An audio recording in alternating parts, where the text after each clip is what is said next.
நீங்கள் பார்த்து கொண்டிருப்பது உஸ்தாத் மதுரை முஜாஹித் மனம் கவரும் சொற்பொழிவு.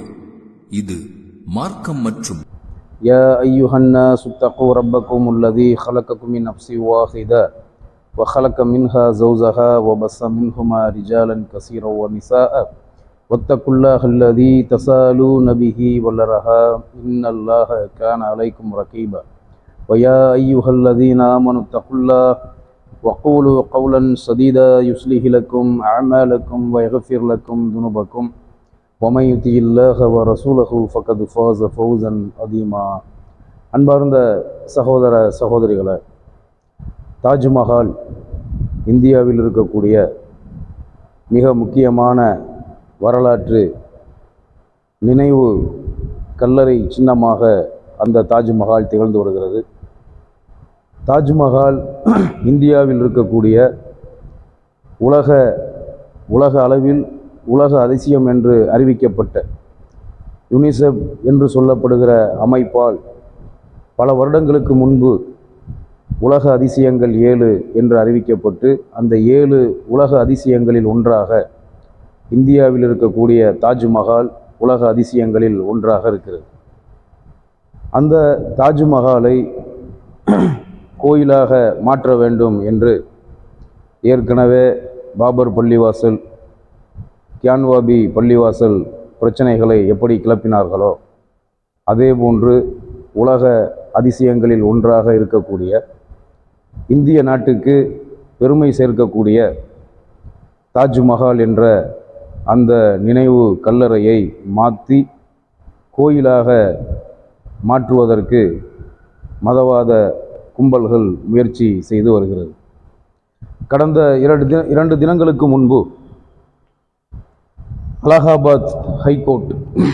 அலகாபாத் உயர்நீதிமன்றம் இந்திய ஒன்றிய அரசுக்கும் நமது நாட்டின் ஒன்றிய பாஜக அரசுக்கும் இந்திய தொல்லியல் துறைக்கும் விளக்கம் கேட்டு ஒரு நோட்டீஸை அனுப்பியிருக்கிறது.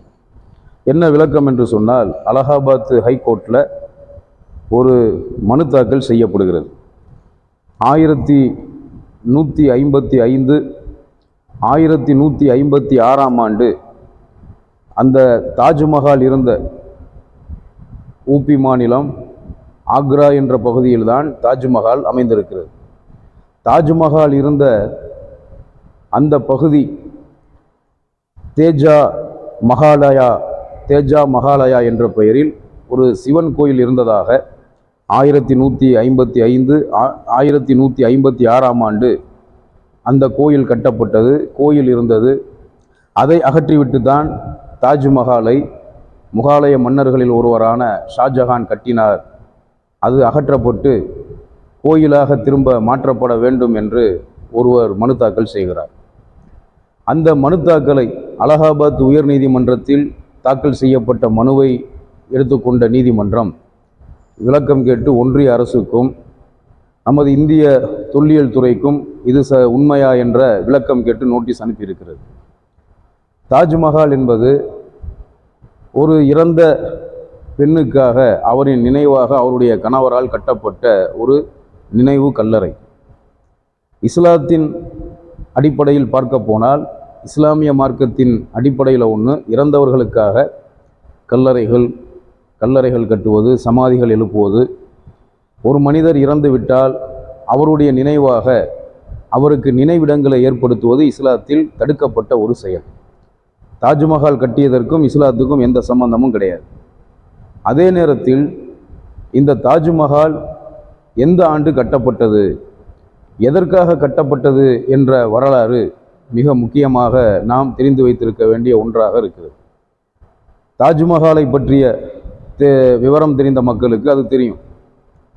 அப்போ அது ஒரு நினைவு கல்லறையாக இருந்தாலும் கூட, ஒரு இறந்த பெண்ணின் நினைவாக கட்டப்பட்ட ஒரு பேலஸாக இருந்தாலும் கூட, உலக அளவில் இந்தியாவுக்கு பெருமை சேர்க்கக்கூடிய ஒரு இடமாக, ஒரு ஸ்தலமாக அது விளங்குகிறதை நாம் பார்க்கிறோம். உலக அளவில் உலக அதிசயம் என்றே அறிவிக்கப்பட்ட ஒரு இடம் தாஜ்மஹால்.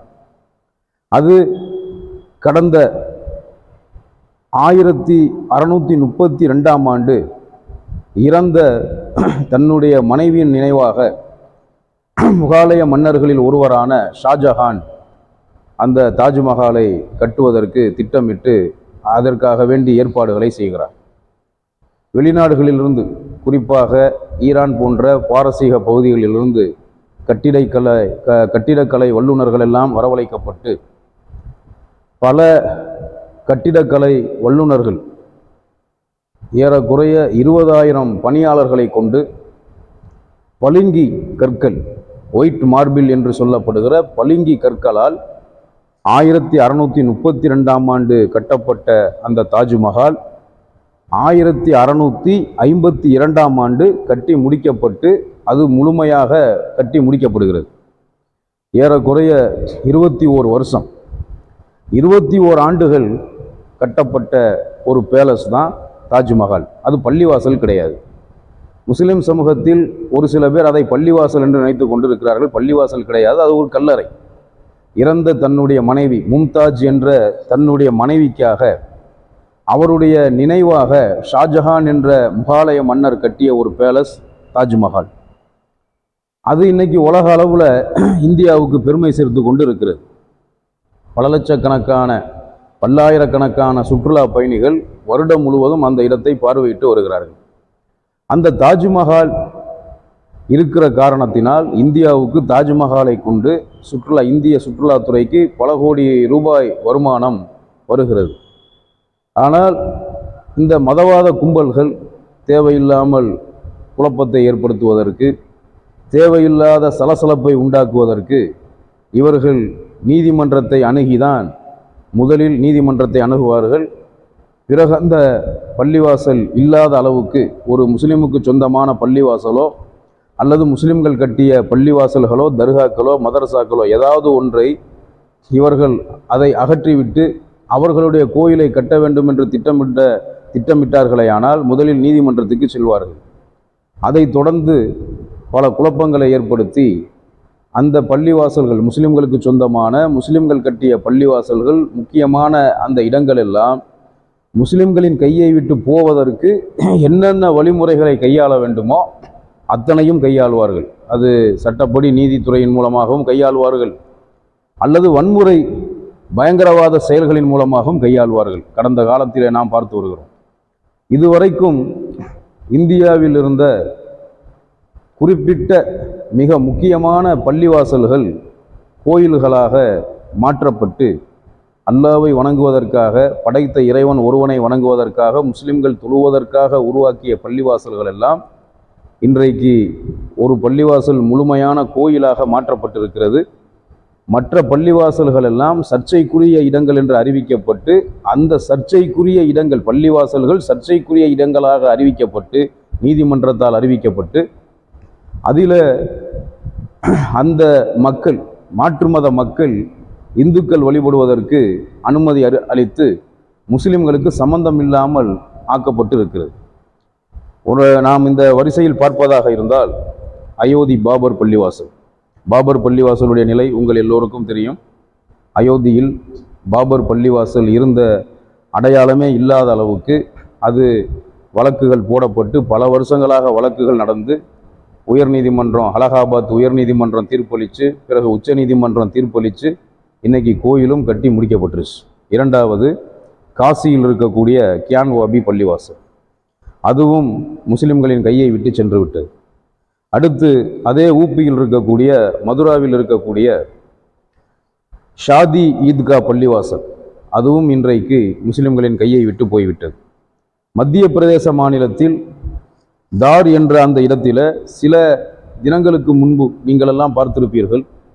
அந்த மத்திய பிரதேச மாநிலம் தார் என்ற பகுதியில் இருக்கக்கூடிய பல நூறாண்டு கால வரலாற்று சிறப்புமிக்க முஸ்லிம்கள் தொழுது வந்த கமால் மௌலா என்ற மஸ்ஜித் முஸ்லிம்களின் கையை விட்டு போய்விட்டது. குஜராத் மாநிலம் அகமதாபாத்தில் ஜாமியா மஸ்ஜித் முஸ்லிம்களின் கையை விட்டு போய்விட்டது. 5 பள்ளிவாசல்கள் முஸ்லிம்களுக்கு சொந்தமான, முஸ்லிம்கள் காலங்காலமாக தொழுது வந்த பள்ளிவாசல்கள், அது கோயில் இருந்த இடம், குறிப்பிட்ட அவர்கள் எதை கடவுள் என்று நம்புகிறார்களோ அவர்கள் நம்புகிற அந்த பெயர் உள்ள அந்த பெயர்கள், அது பிறந்த இடம் கோயில் இருந்த இடம் என்று ஒரு பொய்யை இட்டுக்கட்டி நீதிமன்றத்தில் வழக்கு போட்டு நீதிமன்றத்தை தங்களுக்கு சாதகமாக பயன்படுத்தி இன்றைக்கு 5 பள்ளிவாசல்கள் நம் கையை விட்டு போய்விட்டது. காசியில் இருக்கக்கூடிய கேன்வாபி பள்ளிவாசல், ஊபி மதுரா பள்ளிவாசல், மதுராவில் இருக்கக்கூடிய அந்த ஷாதி ஈத்கா பள்ளிவாசல், கமால் மௌலா பள்ளிவாசல், குஜராத் அகமதாபாத்தில் இருக்கக்கூடிய அந்த ஜாமியா பள்ளிவாசல் உட்பட பல பள்ளிவாசல், இன்றும் பல பள்ளிவாசல்களின் மீது அவர்கள் குறிவைத்துக் கொண்டு இருக்கிறார்கள். இந்த 5 பள்ளிவாசல்கள் முஸ்லிம்களின் கையை விட்டு சென்று விட்டது, பாபர் பள்ளிவாசலோடு சேர்த்து. இவர்கள் தாஜ்மஹாலையும் திட்டமிடுகிறார்கள். தாஜ்மஹாலை கை வச்சு அந்த தாஜ்மஹாலை அதை ஒரு கோயிலாக மாற்றணும் அப்படின்னு திட்டமிடுகிறார்கள். அப்போ இந்த மதவாத பாசிச கும்பல்களின் திட்டம் என்ன அப்படிங்கிறத ஏற்கனவே பல முறை நாம் சொல்லியிருக்கோம். அவர்களும் வெளிப்படையாகவே அறிவித்து தான் இருக்கிறார்கள். எங்களுக்கு ஒரு பாபர் பள்ளிவாசல் மட்டுமல்ல, மதுராவில் இருக்கக்கூடிய அந்த ஒரு பள்ளிவாசல் மட்டுமல்ல, காசியில் இருக்கக்கூடிய அந்த ஒரு பள்ளிவாசல் மட்டுமல்ல, இந்தியா முழுக்க 3500 பள்ளிவாசல்களை நாங்கள் இடிப்போம் என்று அவர்கள் திட்டமிட்டு கொண்டு இருக்கிறார்கள். அந்த திட்டத்தை தான் கொஞ்சம் கொஞ்சமாக நிறைவேற்றி கொண்டு இருக்கிறார்கள். முதலில் நீதிமன்றத்தில் போய் வழக்கு போடுவது, பிறகு அந்த வழக்கில் தங்களுக்கு சாதகமாக தீர்ப்பு வழங்க வைத்து அதன் மூலமாக தங்களின் அந்த மதவெறி அரசியலை, மதவாத அரசியலை நடத்தி கொண்டிருக்கிறார்கள். தீய மதவாத சக்திகள் இந்த நாட்டில் இருக்கிற வரைக்கும் இந்த நாட்டில் மத ஒற்றுமை என்பது இல்லாமல் போய்விடும். அப்போ இதெல்லாம் எப்படிப்பட்ட ஒரு செயல் என்பதை நாட்டு மக்கள் புரிந்து கொண்டிருக்கிறார்கள். இந்த மதவாத தீய சக்திகளின் சூழ்ச்சிகளை, அவர்களின் சதித்திட்டங்களை மக்களுக்கு எடுத்துரைப்பது, உலகத்திற்கு எடுத்துரைப்பது நம் எல்லோருடைய கடமை. அந்த தாஜ்மஹால் விவகாரத்தில் நீதித்துறை, மத்திய அரசு, மாநில அரசு தாஜ்மஹால் விவகாரத்தில் நீதியோடு நடந்து கொள்கிறதா, அல்லது ஒருதலை பட்சமாக பாபர் பள்ளிவாசல் விவகாரம், கேன்வாபி பள்ளிவாசல், மற்ற ஈத்கா, மதுராவில் உள்ள ஈத்கா பள்ளிவாசல் விவகாரத்தில் எப்படி நடந்து கொண்டதோ அதுபோன்று நடந்து கொண்டதா என்பதை பொறுத்திருந்து நாம் பார்க்க கடமைப்பட்டிருக்கிறோம்.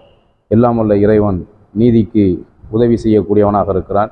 அந்த படைத்த இறைவனின் நீதியாளனான, கருணையாளனான இறைவனிடத்தில் உதவி கேட்டு நம் எல்லோரும் அவன் மீது நம்பிக்கை வைத்து உதவி தேடுவோம். அந்த தாஜ்மஹால் விவகாரத்தில் நாம் அனைவருமே குரல் கொடுக்க கடமைப்பட்டிருக்கிறோம். தாஜ்மஹால் அது இறுதி வரை தாஜ்மஹாலாகத்தான் இருக்க வேண்டும். அது மற்ற பள்ளிவாசல்களுக்கு ஏற்பட்டது போன்று ஒரு பிரச்சனை தாஜ்மஹாலுக்கு ஏற்படுமேயானால் அது உலக அளவில் இந்தியாவை கலங்கப்படுத்திய, அவமானப்படுத்திய ஒரு செயல் என்பதை நாட்டு மக்களுக்கு எடுத்துரைக்க நாம் கடமைப்பட்டிருக்கிறோம். எல்லாம் வல்ல அல்லாஹ் அருள் புரிவானாக. வாஹிரு தாவானா அனில் ஹம்துலில்லாஹி ரப்பில் ஆலமீன். அஸ்ஸலாமு அலைக்கும் வரஹ்மத்துல்லாஹி வபரகாத்துஹு.